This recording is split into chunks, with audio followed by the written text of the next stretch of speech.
Did you know that a 401k is actually not an account? It's just the IRS tax code. You know, I think this is good. So Hey everybody, welcome to our first ever TikTok battle. What we are going to do today is take TikToks that I found, take TikToks that DC found. We're going to compare them and pick them apart. We're hoping that one of us found the worst one. And we're hoping that the worst one is objectively the worst one so that we could declare a winner at the end of this thing. But I guess we'll see. So today we have DC back. Say hi, DC. what's going on, guys? Alrighty, so let's get into the first video and see what we got. You know, when I talk to most idiots out there, they go, oh, I have a 401k. Well, you've been sold a bill of goods, sweetheart. The government sponsors this 401k. I said, no, the Federal Reserve and Wall Street sponsors it. If you study history, in 1974, there was an act called the ERISA Act, Employee Retirement Income Security Act. That led to a thing called the 401k, and that was in 1974. So I found this video also, so I particularly didn't like it. You know, I really just... there's a lot of hate toward 401ks, and I think we've talked about this. I think you and I both agree it's not designed exactly perfectly. But what ERISA, E-R-I-S-A, which he talks about, does do is it does protect the investor at some level. So it does make sure you're getting at least decent fees. You have some legal protections. In like a default, like if creditors start coming after you, they can't get your 401k. So there are some protections that are really valuable to the everyday person, and I think that's key. So, you know, I think it's kind of funny that it's a big blanket he's throwing on top of society, and I'm not sure that's really the way to go about it. And, you know, when he says idiots, is he referring to wealthy idiots or other kind of idiots? I'm confused. Was that a shot at us? That's why I picked this one. Yeah, that was because he's talking about us. I'm like, Robert. Yeah, I'm like, I guess guys, that could be us. Talking about us. Yeah, I mean that's a pretty good name drop. We could crop in the other word, right? Yeah, right. We'll make it real obvious too, like wealthy, and then just keep going. Absolutely. You know, when I talk to most Wealthy idiots out there, they go, Yeah, so again, I just think overall, when you look at the investing options available, I've never hid the fact that I use my 401k. Is there reasons I would go down to just my match and then invest in like a taxable brokerage account? There are, and I think we're going to talk about that at a later time. But for the most part, my 401k has low fees. It has good investing options, meaning it follows like the Barclays Bond Index, the S&P 500, the total stock market. It has target date funds, so it does all I need to, and I think the average fee is about 0.05. So again, I don't have many complaints. I think it's a good vehicle. Is it perfect? No, but I think most people should be taking advantage of it, especially to that match. So, I would agree. I picked this one because Robert Kiyosaki was the one talking about it, and almost universally, people will be like, "Here's the flaws with 401ks," and they're right. And then they're like, "So therefore, you should use this terrible alternative." Right? Bingo. And that guy was about to introduce a terrible alternative. So. And he does. Like, well, I mean, here's Robert Kiyosaki. He's going to be like, go invest in real estate, which is not wrong. It's just also put money in 401k. It's not that big of a deal. It is. And I think it's easy to tell people to go invest in real estate, and then they look at the fact that they don't have $25,000, $30,000 for their first down payment. And that's a difficult thing to cope with. So they say, well, hey, I can put money in a 401k. Why would I try to save $30,000 to do real estate? There's a hard entry fee. And we know you can work around that, but again, it's not necessarily easy, and it does take some work. So, you know, it's just worth saying. Real estate is not the easiest thing to break into. There are some hacks, and like, you know, buying a duplex and living in half of it, that's a good one, but there's not a ton of hacks. So, contrary to what some people say. When you first graduated, either high school or college, what is the best piece of advice that you would give to your younger self? Buy life insurance, whole life now. A lot of things people don't understand is this America, namely the Rockefellers, started with whole life policies that allowed them to basically put a policy on 15, 20 members of the family, and they put it in a trust that kept their money together. And they borrowed money from the trust to buy cars and buy houses instead of paying it to the banks. And And they've done that over and over and over again. I agree with them 100%. Majority of people think life insurance is for the deaf, but what they don't know, if it's structured correctly with the correct company, you can make these policies into your own bank, just like what the Rockefellers did. See, the nice thing is everyone can get this, but the hard part is finding the right agent who knows how to design these policies. But you're in luck, because you're looking at him right now. Click the link in my bio if you want to use these policies as a financial tool. Oh, man. All right. So, yeah, the IUL whole life, IUL's Index Universal Life on the whole life debate, and whether or not that's an actual vehicle, good vehicle for investing. This is frustrating. So for, like, my first point is the argument that because the Rockefellers did it, you should do it too, doesn't stick with me. Like, you got to give me the reason why the Rockefellers did it, what it is that they're using it for, not just like, oh, it's a financial vehicle, they did financial things with it, therefore you should too. That doesn't stick. What is it that they used it for? We've gone back and forth with whole life people a few times, and our biggest thing is we can replicate everything that exists in these life insurance policies without paying somebody to do it. It's not even that hard to do. In fact, it's probably easier than setting up life insurance. The one exception is that we can't transfer over $12 million tax-free to more than one person. That's by the tax code. Once you transfer more than 12 million to a single person, when you die, you get taxed. So I guess if I was trying to transfer more than $12 million to my kids when I died, to each of them, right? $12 million to each of them, then I might be interested in this, which would also kind of explain why the Rockefellers are interested in this, because they're transferring huge amounts of wealth down to their descendants. But for most of us who aren't going to hit this marker where, like, for me, I've got 4 kids. I'm not going to have, what is that, $48 million? I'm not going to have $48 million for them when I die. Yeah. It's not going to happen. Like, 99.999% of us aren't going to have that. So why pay someone a fee to get benefits that we can get on our own without these guys? And the answer is there isn't a reason. Yeah. I have no idea, and I really put that video up there because of the Rockefeller argument, and that's you hit it nail on the head. So I think it's funny because that dude's making a TikTok video, and he is not targeting the Rockefellers. So we're clear. Like, he is targeting people that should not be buying whole life. So the Rockefellers were, I think, at the point in time where they were more historically significant. It was the wealthiest family in the country. So you're talking, they had equivalent of billions of dollars to invest and do things with. Would I argue against a whole life policy as maybe a tiny piece of that? Probably not. You could make that argument. So it's diversity at that point, or diversification. So again, I think it's an insane argument. I love it when people are like, hey, LeBron James is doing this, so you should too. That is a terrible argument.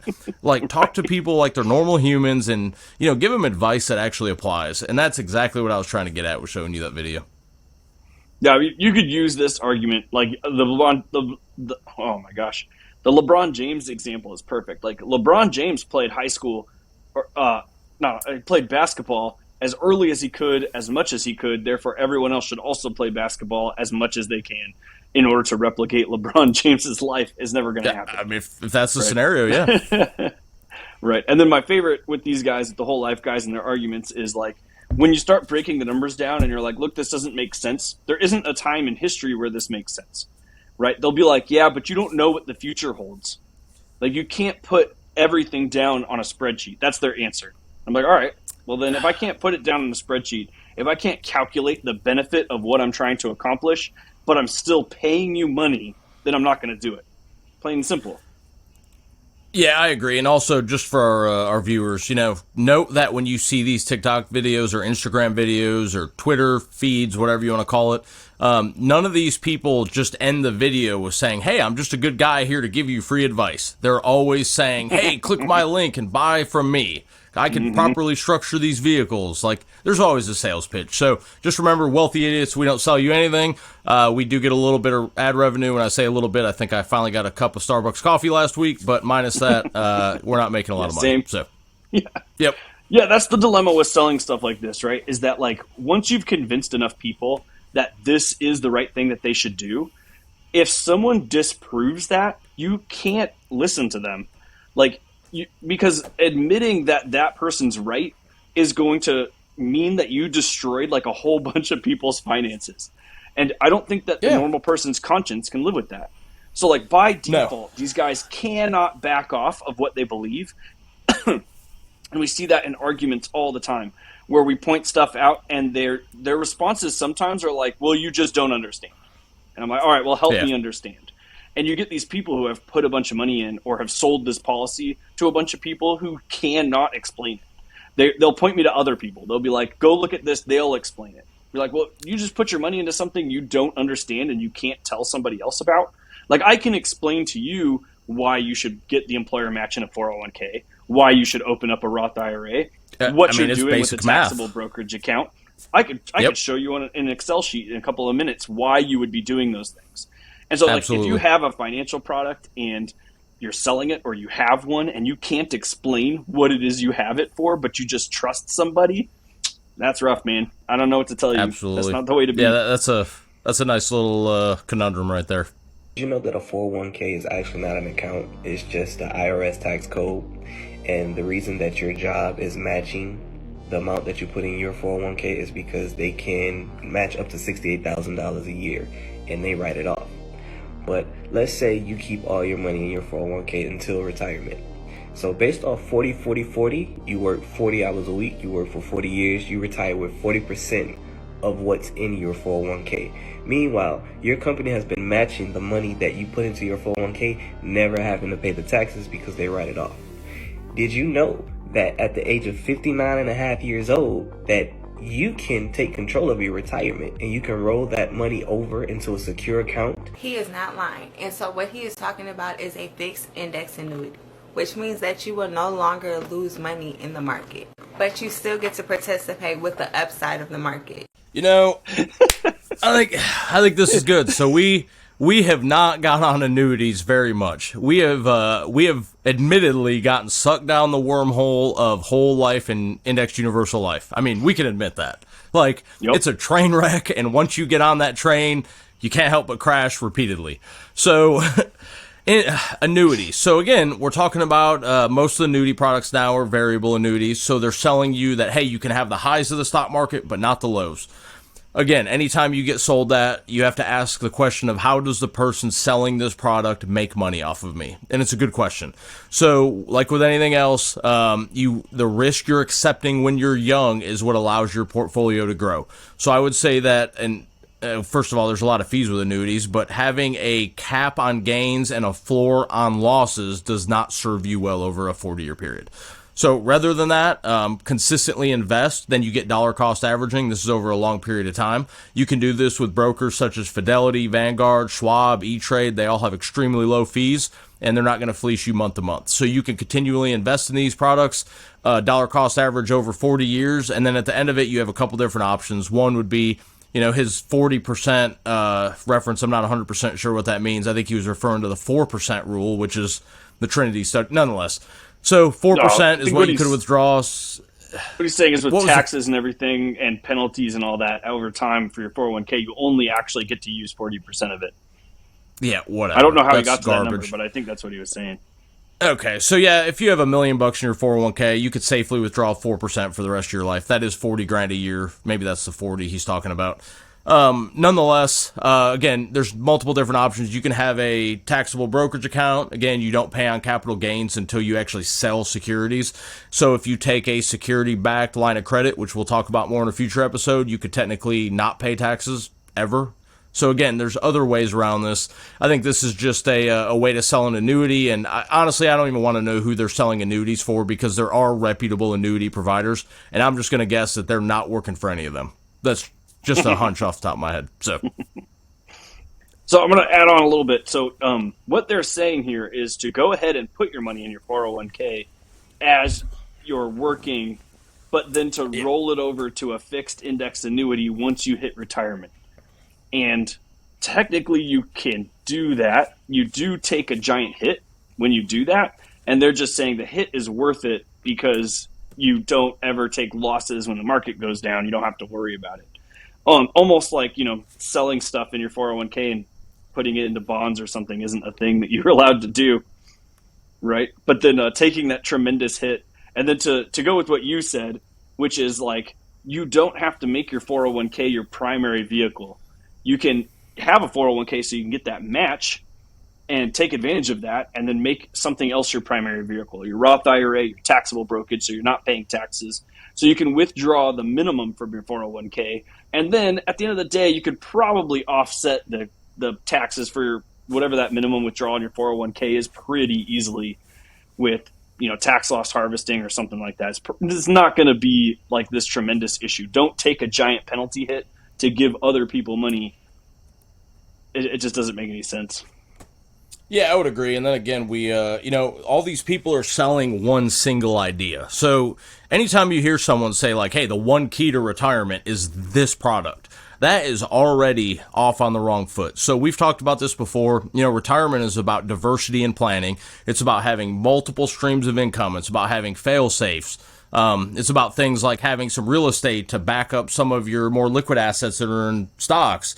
You know, it's about owning your home possibly so you can still have a roof over your head no matter what happens. I mean, you could sell this a lot of different ways, but saying like, hey, an annuity is the solution, that's just a terrible piece of advice. So, yeah, agreed. All right, here we go. 401k was never meant as a big retirement plan. A 401k was developed because after the Depression, people were not getting back into the stock market. So they created a 401k to make it easy for the average person to get into the stock market. So you really got to do some research. I mean, everybody, all of us need to really do our research when we're looking at just blindly accepting advice from somebody. So I don't think today you can save yourself to retirement. I mean, the interest rate's 2%, right? It was almost negative because it was zero something, and the fees you're paying brings you negative. So if you're saving money, are you trying to build as big a nest egg as possible to live off of? And who knows what's going to happen with inflation, deflation? There's so many factors. So I don't think saving and a 401k is a good financial retirement plan at all. I think it's probably some of the worst advice you could get today. Okay. I have reacted to this one before, and the reason I remember that is because she says that this was something that was started after the Great Depression. But if you go look when 401ks kicked off, it was like let's see, I looked it up while we were watching, 1978. So yeah, if that was a way Great later Depression response, they were like 50 years late. So that is just a nonsensical argument. But I'm going to give her the benefit of the doubt here, because I didn't notice this the last time we had watched this, but at the end, she says saving money in your 401k is not a valid retirement plan. And I didn't catch that she said the word saving last time. So let's pretend that she actually meant that word, that saving in a 401k is not the right way to go. We both hate savings. That's fair. Yeah. And it's true. And we pointed this out before, I think on our last TikTok one. If you put money in your 401k and you don't do anything with it, essentially what you're doing is you're paying to save money. And she's right? Because you may get the employer match and the money goes into the 401k, but the 401k is an account and the money just sits there and it doesn't do anything unless you go in and tell it where you're trying to invest this money. And if you don't tell it to invest anything, you're just paying fees. And then by the time you hit retirement, you're going to have, less than what you put in essentially, or less than what you and your employer together put in. You have to invest it. So I'm going to say that she actually meant invest, in the 401k. Don't just put your money there and leave it. And if she did mean that, then she's right. But the guy at the bottom who's like sitting there, like pointing at the video being like, this is it. He isn't trying to tell you to invest in your 401k, right? This guy 100% is trying to talk you into purchasing something. I don't know what it is, but he's using this video as like proof of like, stop giving your money to the 401k and give your money to me. And man, I wish I could figure out what it is he's selling here. Do you happen to know? I mean, we could, I don't. We could take some educated guesses. Honestly, that was like the whole video, so I don't really know what his point was. I'm guessing there's a link where you click and then buy something. I mean, I'd guess Indexed Universal Life. That's just my safe default. Ooh, he's got a link. He's got a link. Let's find out. Of course he does.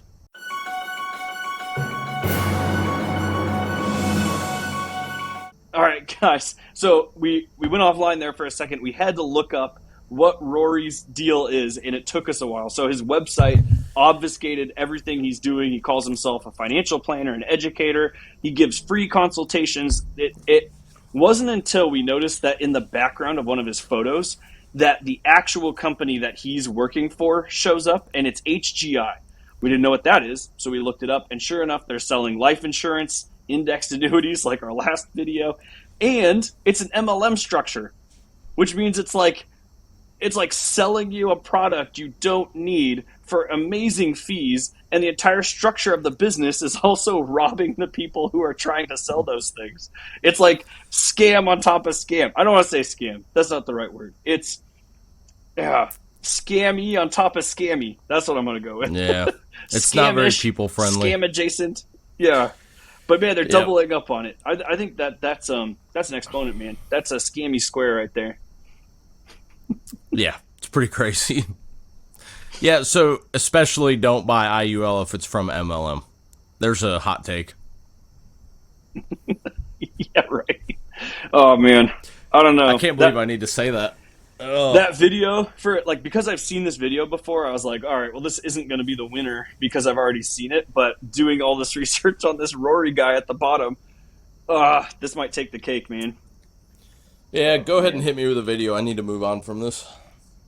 I think that was our last bad one. So I'm hitting you with the good one, and then you hit me with the good one. But I think that you might have won this competition, dude. I have $6 million by the time I'm set to retire, and I'm only 26. Here are the 3 steps to get started investing. Number 1, you need to open an account. An IRA might be a good option for you. Head on over to the link in my bio to open one. Number 2, you need to fund the account simply by putting money in it. And no, you don't need tens of thousands of dollars to get started. All right, last but not least, the most important step, the step I see everybody skip. Number 3, you need to go buy things with the money. An IRA is not an investment. It's the investing account that holds your investments. It's like a gift card. You went and put money on the gift card by funding the account. Now you got to go spend it. 2 basic things to invest in: stocks or bonds. Stocks are tiny little slivers of a company, while bonds are either the debt of a company or government. To mitigate your risk of investing in stocks, you can invest in groups of stocks like mutual funds, index funds, ETFs, etc. A typical financial advisor might recommend an index fund because they're low fee and they also invest in a bunch of different companies. Let's recap. Number 1, open an account. Number 2, fund the account. Number 3, choose your investments. And boom, you're an investor. Hey, what was that, like 45 seconds? I mean... 53 seconds. Yeah, so in 53 seconds, she has given more value than I think every video we have watched on this show together. So, she crams a ton of very simple steps in one video. She tells you, you can go start an IRA, and then if you put money in the account, no matter what the amount is, and then you invest, some places you can start investing as low as $1, I think. I mean, you can start investing and, making money for the long term. And, when she talks about 6 million, that was a number that I think years ago, I mean, even as recent as 10 years ago, it probably would have been unachievable to me. And I think you could probably go with the same mindset. Mm-hmm. I mean, if you'd have told me 6 million 10 years ago, I'd have been like, I can't get that. I'm just a normal guy working a fairly average job, and there's no way. And then once you start reaching milestones and seeing what your money can do, I mean, after you hit $100,000 and then $200,000, it starts seeming very plausible compared to without seeing it. So it's really about getting started and jumping off the deep end. And if you wait, the longer you wait, it's just going to keep slowing down the process. So I think this video hit it all. It tries to get people to move. Inertia sometimes is difficult, and get started on that path. Oh, 100%. It covered the bit we were just talking about. Invest the money you put in the account. Don't just stick it in the account, whether that's your 401k, Roth IRA, whatever. Invest it. Make sure it's invested. And to your example, 100%. I remember at one point in my life when I had a 20K goal that seemed just nearly impossible. Like I was having the worst time getting to 20K. And that was just to save a little bit per month, but there's something would come up and I'd need to spend it. And then I started I figured out ways to avoid my money, to invest it before I saw it. That was a big key. We've talked about that before. And I stopped looking at it for a time and then went back and looked at it and realized I had a lot more than 20K. And it kind of fried my brain a little bit. I was like, whoa, man, in a short amount of time, I got well past my goal. And in a long period of time, I could never actually achieve that goal. And then, like you said, once you see the light, it's hard to stop. It becomes so incredibly motivating because you're like, every dollar I invest today is going to grow to being $50 by the time I hit retirement, right? And if you're like 20, it's like $88 or $90 by the time you hit retirement. And then every dollar you spend, you're like, shoot, man, this is worth $90. So then your thought process changes. You're like, how do I not spend? How do I make more? And how do I invest as much as humanly possible? Yeah, you're 100% spot on. I view everything I do. It's always the question of like, hey, what's the opportunity cost of spending this $100? And there's always a number at the end of it. And I mean, it's fairly insignificant and we've talked about this in articles before. If you buy Starbucks 2-3 days a week, you can make the argument that that's not very impactful over 20 years. But if you're the person that goes to Starbucks 7 days a week, I mean, if you compound that over 40 years, I think the number came out to like $1.5 million. I mean, that's crazy. So you're talking, hey, you just make a goal not to ever drink Starbucks again, or maybe you limit it to once a month, and you have a chance at $1.5 million. That's nuts. So if you take that and apply it to things like a car payment, or you apply it to things like a personal loan, I mean, the numbers get wacky really fast, and you can start seeing where the potential is and how you can, really end up wealthy out of this.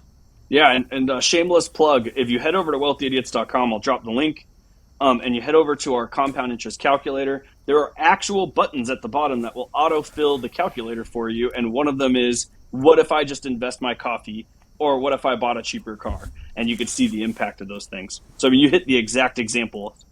I don't know if that was intentional or not. Yeah, so I love that example. It's really controversial. I see it posted all the time, hey, you're never going to become a millionaire by not drinking coffee at Starbucks. And that's not exactly true. I will say it's mostly true, but there is, I know people that drink Starbucks all the time, so. Well, you can make hundreds of thousands of dollars by not drinking Starbucks. Absolutely. That's worth it. Safely. All right, last one. What I'm about to show you, millionaires don't want you to know. I'm a millionaire, and that guy is an insurance salesman. He goes on to try to sell something called Indexed Universal Life Insurance, or IUL. He presents it as an investment, but it's not. It's an insurance product. If you buy it, your premium payments will get eviscerated by fees. The small cash value it can carry will dramatically underperform the stock market, which can cost you millions over the course of a career. He says millionaires buy it, but they don't. I'm a millionaire. I never invest in life insurance. I don't know any millionaire who invests in life insurance. It's simply deceptive advertising used to take advantage of people. Never invest in life insurance. Oh, man. You might have won, both the best videos on this one. I didn't even think to look for a good video that bashed buying life insurance. That was so brilliant. I love that, man. Dude. I know. When I found it, I was so happy. And he's 100% right. Neither one of us have disclosed our net worths. I want to tell the audience that they are good. Our net worths are good. That's as high as I'm going to go. Not as good as this guy, but improving daily. Yes. And also, we don't own life insurance, and none of the people we talk to own life insurance. And this guy, who's also a millionaire, is saying he doesn't own life insurance, and no one he talks to owns life insurance. So who are all these wealthy people who own life insurance? Where are you at? I mean, Doug Andrew owns life insurance. I mean, supposedly he says that he does. We haven't seen any proof of that. And he's a millionaire, but only because he's selling it. That's as far as we could tell. It's like I don't actually know who all these people are that are super rich, who are dumping money into this thing that just dramatically underperforms the market. And you pay to underperform the market. I don't know who those people are, but this guy is 41 seconds is perfect. Yeah, so I just have a couple thoughts on this. The biggest one is Doug Andrew. That's a great example, but you can change his name with any of these IUL or whole life or MLM salesman. Show your purchase of the product. So this guy's like, hey, I'm a millionaire. I don't remember. I think he was worth $4.5 million. Just in investments. So he's probably worth more than that. He's probably well over 6-7. But with that being said, I would love to see Doug Andrews show us a screenshot of his whole life or indexed universal life policy that has 10 million in it. I don't think he's going to do that. So I think that's a misnomer right out of the gate. This guy debunks that completely. And I would also argue the fact that you're not going to get wealthy by following some of these insurance salesmen that just appeared out of nowhere and are trying to sell you products. You're going to get wealthy by surrounding yourself with like-minded people that you're watching become successful. So you can see it when your friend all of a sudden pops out 15 rental properties, go cling to that guy. don't watch YouTube videos and find this dude that's trying to sell IUL. Go walk around the guy's rental properties and ask him how he did it. You're going to learn more from that than any of this other stuff. So I think surrounding yourself with the right people is key. I think you can apply that to any facet of life. I think growing up, you know, the high school classmates you surround yourself with kind of shapes who you are in college. You know, you want to be in the right clique in college. We're in the Marine Corps. You know, there's different groups of people there. You want to stick to the right ones. It's no different with personal finance. Find a good group, stick with them, and you'll learn from them and adapt and push forward. Yeah, you made a really good point, which is we don't see a lot of these salespeople, and especially the young ones. They're obviously not going to be wealthy, and we haven't seen a whole lot of them share what it is that they're doing personally to build wealth and how that's actually working out for them. Like we're doing that here, right? Like that's one of my biggest rubs with the Dave Ramsey crowd is that he's getting all these Dave Ramsey personalities who have like zero life experience. Like they went into a bunch of debt. They discovered Dave Ramsey. They're out of debt now, and now they're telling people how they did it. Yeah. Well, which is awesome, but like they don't know the alternatives, right? So like they'll talk about the alternatives as if they have some experience there, but they don't, right? And so someone who has experience with the alternatives, with the methods that Dave Ramsey says to not follow, and with success, I could adequately say like, okay, not everything he says is for everyone. It may be for most people, but it's not for everyone. And then we have the same thing, same example here. We've got a bunch of, you know, what looks like college. Remember that one kid that was like looked like he was he's all suited up. His hair was all slicked back. Like he was trying as hard as he could to like replicate what he thought a businessman was, and he looked like he was from Mad Men. Yep. Right? Like that guy probably has $20 in his bank account, and he's trying to tell you what rich people do. It's just not. Oh yeah, it's not crazy. true. It's not accurate. Yeah, that whole, yeah, it's really, you got to remember, it's social media. People can portray themselves however they want. So, again, you and I have not disclosed net worths. Am I going to say there's a point where we won't? No, I think we very well could. It's not today. But nonetheless, I think as we go, you could kind of take hints of watching different success moves. Like you guys know, I've bought some real estate and done some small subdivisions. AJ's done some Airbnb rentals. I mean, there are some key signs, and those are really the things you want to look for in the people you surround yourself with. So, TikTok, you could say just about anything you want. I'm terrified that my kids will find it one day for a myriad of other reasons. So I'm clearly terrified for personal finance reasons. But I mean, it's just, again, you can be anything you want on the internet. So you have to, at some point, find some trusted agents, and not like literal agents, but trusted agents as in friends and family that, kind of have some experience in this. So. Yep. At the end of the day, like, find ordinary people who are just telling you what they did. Like, people who have ordinary jobs, who aren't like, who didn't make millions and millions of dollars selling courses to poor people. Sorry, Dave Ramsey. Or who didn't make millions and millions of dollars selling bad financial products to people. Just look for ordinary people who aren't trying to make money, who are just trying to tell you what they did so that you could be successful too. And, shameless plug, that's us. So before you guys take off, make sure to like and subscribe. Don't miss out. We're still giving away $500 to one of our first 10,000 subscribers. Hit up wealthyidiots.com. That's where our calculators are at. Articles posted constantly. New videos are all posted there. Any plugs I'm missing? No, just remember we're here for you guys. Again, we both wake up in the morning and go to work and put in, 8, 10, 12 hours a day, and then try to fit this in on our free time. So again, we're doing the same thing most of you are. Just keep that in mind. True story. And lastly, I'm going to declare DC the winner on this one. But if you disagree, throw it in the comments. Or if you agree, throw it in the comments. It'd be interesting to see get a little vote action going on. We'll see how many comments each of us get, and maybe we'll talk about that in our next battle. I'll come a little more prepared. So thanks, DC, for stopping by again. I super appreciate it. And thank you all. We'll see you all next time. Thanks, guys.